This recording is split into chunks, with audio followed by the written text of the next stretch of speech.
తాజాగా మరోసారి మన ఆర్మీ ఆఫీసర్స్ ప్రెస్ బ్రీఫింగ్ ఇచ్చారు. అందులో ఇంకొన్ని ఆధారాల్ని మన ముందుంచారు. ముఖ్యంగా ప్రపంచ మీడియా ముందుంచారు అని చెప్పొచ్చు.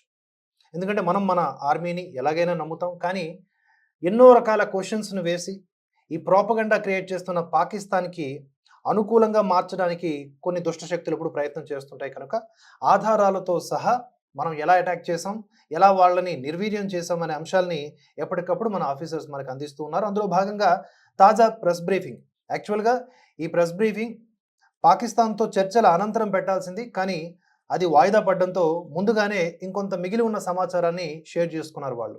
అందులో ప్రధానంగా ఏం చెప్పారు అంటే, పాకిస్తాన్ టర్కీ డ్రోన్‌లను వాడింది. వాటిని కూలగొట్టడంలో మనం సఫలీకృతమయ్యాం. పాకిస్తాన్ యుద్ధ విమానాల్ని కూడా కూలగొట్టాం. అంతేకాదు వాటి శకలాలను కూడా ఫోటోలను చూపించి ధృవీకరించారు. ఇంతకుముందే వారు చెప్పినట్లుగా 9 టెర్రరిస్ట్ బేస్ క్యాంప్స్, అలాగే 11 Pakistan army air based camps, అలాగే 100 మంది ఉగ్రవాదులు, 50 మంది పాకిస్తాన్ ఆర్మీ జవాన్లు మరణించారు. ఇది ముందున్న ఇన్ఫర్మేషన్. ఇప్పుడున్నదేంటంటే ఇంకా బలమైన కన్ఫర్మేషన్ అన్నమాట. వాటికి సంబంధించిన ఈ శకలాలు ఇవి కూడా అందించారు. అలాగే పదునైనటువంటి మాటలు మాట్లాడారు.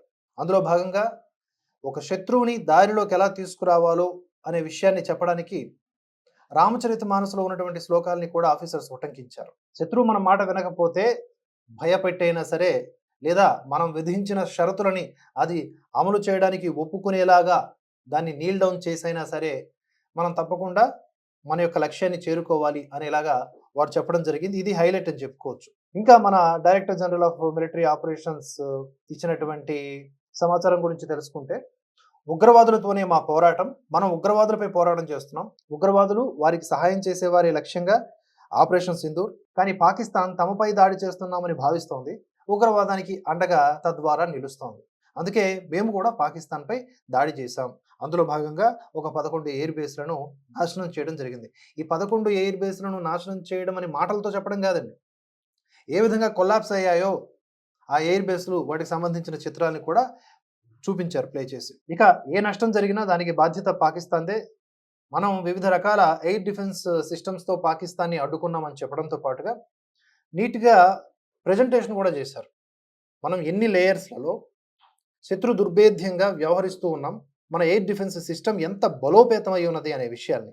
నిజంగా అవన్నీ చూస్తే ఆశ్చర్యకరంగా, ఆనందకరంగా, ధైర్యంగా ఉంటుంది మనకి. చైనా తయారు చేసిన P-15 మిసైళ్లతో పాక్ భారత్‌పై అటాక్ చేసింది. వాటిని మన ఆకాశ డిఫెన్స్ వ్యవస్థ తునాతునకలు చేసిందని చెప్పుకోవచ్చు. అలాగే పాకిస్తాన్‌లోని నూర్ ఖాన్ ఎయిర్ బేస్ పైన ఇండియన్ ఎయిర్ ఫోర్స్ దాడి చేసిందని చెప్పాం కదా! వాటికి అది పూర్తిగా ఆ ఎయిర్ బేస్ మొత్తం కూడా ధ్వంసం అయిపోయింది. ఒక పెద్ద నుయ్యంత గొయ్యి ఏర్పడింది అక్కడ. దాన్ని పూడ్చడానికే వారం రోజులు పట్టుద్ది వాళ్ళకి.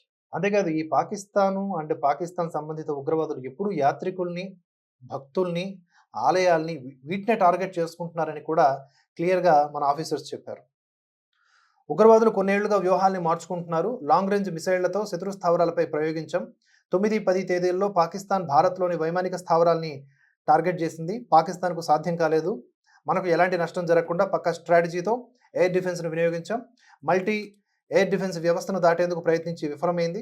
ఓవైపు పాక్ ఎయిర్ బేస్‌లను ధ్వంసం చేస్తూనే మన ఎయిర్ బేస్‌లను సురక్షితంగా ఉండేలా చూసుకున్నాం. ఆపరేషన్ సింధూర్‌ను త్రివిధ దళాలు సమన్వయంతో కలిసి పనిచేశాయి.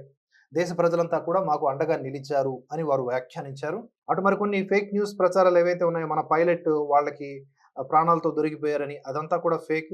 ఈవెన్ పాకిస్తాన్ ఆర్మీ ఆఫీసర్స్ కూడా ఆ విషయాన్ని ధృవీకరించారు. తప్పదు కదా! ఇంకా ఆధారాలేవి? ఇంకా మనం బొంకడానికి సాధ్యం కాదు అన్నది ఒప్పుకుంటారు. వీలైనంత బొంకుతారనమాట. అది వాళ్ళ బతుకు.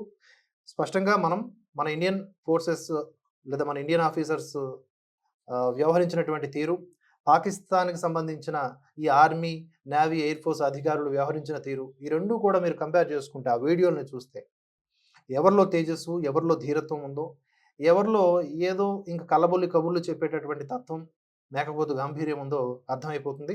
ఇక మరికొన్ని గంటల్లో పాకిస్తాన్‌తో చర్చలు, అనంతరం ఒక తుది నిర్ణయం తీసుకుంటారు పాకిస్తాన్‌తో ఆపరేషన్ సింధూర్ విషయం మీద.